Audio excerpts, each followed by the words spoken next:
Dear students, आज मैं आप लोगों के लिए lesson 6 weathering the storm in अरसमा आप लोगों के सामने लेकर के आया हूँ।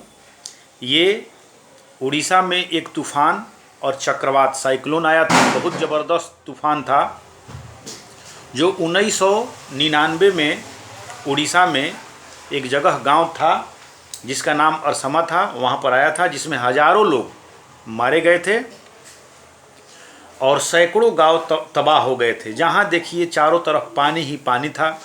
उसमें एक नौजवान लड़का जिसका नाम प्रशांत रहता है, एक मकान की छत पर किसी तरह से खड़ा रहा और अपने मित्र के गांव से पुनः अपने गांव जाने का निश्चय किया। इस बीच में क्या क्या कठिनाइयाँ होती हैं, जब वो अपने गांव पहुंचता है तो क्या क्या होता है, इसको हम लोग ध्यान से सुनेंगे समरी में, हिंदी समरी में। अब ये मैं आप लोगों को बताने जा रहा हूं कि इसके राइटर हर्ष मंडेर साहब हैं जो उस घटना को बता रहे हैं।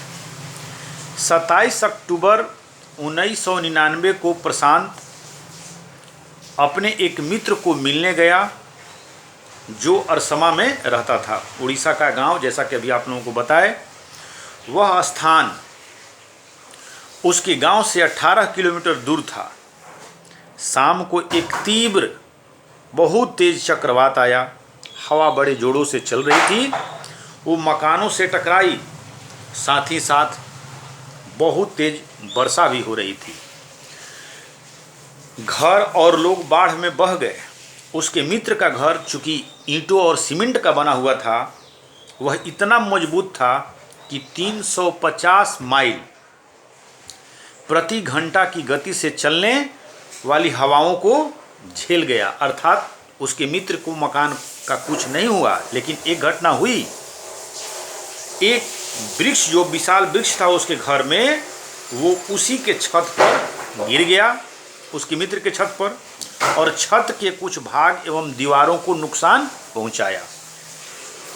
घर में बढ़ते हुए पानी से बचने के लिए प्रशांत और उसके मित्र के परिवार ने छत पर ही अपना आश्रय जमा लिया 2-3 दिन के लिए, यानी जितना दिन वो इफेक्टिव रहा साइक्लोन। वे ठंड एवं बरसात में लगभग जम गए थे। सुबह प्रशांत ने साइक्लोन द्वारा किए गए विनाश को देखा। चारों तरफ पानी ही पानी दिखाई दे रहा था। केवल सीमेंट वाले मकानों के कुछ भाग नजर आ रहे थे, बाकी सारे घर बह गए थे। यहाँ तक कि बड़े बड़े वृक्ष भी गिर गए थे। जानवरों और मनुष्यों की फूली हुई लाशें चारों तरफ तैर रही थी।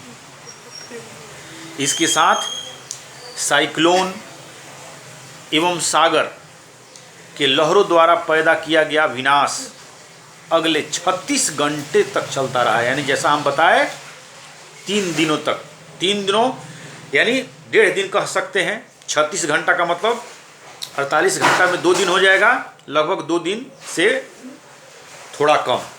2 दिन बाद बरसात बंद हो गई और बरसात का पानी धीरे धीरे उतरने लगा। प्रशांत को अपने परिवार की चिंता थी।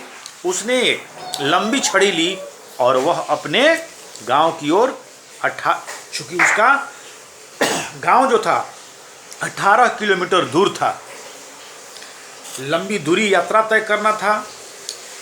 यात्रा जो थी वो मुश्किल थी, चारों तरफ पानी था। उसे सड़क को ढूंढने के लिए एक छड़ी का प्रयोग करना पड़ा। वो एक छड़ी लिया। कई जगह पानी कमर तक गहरा था और आगे बढ़ना बहुत धीमा था। कई बार सड़क खो जाती थी और उसे तैरना पड़ता था।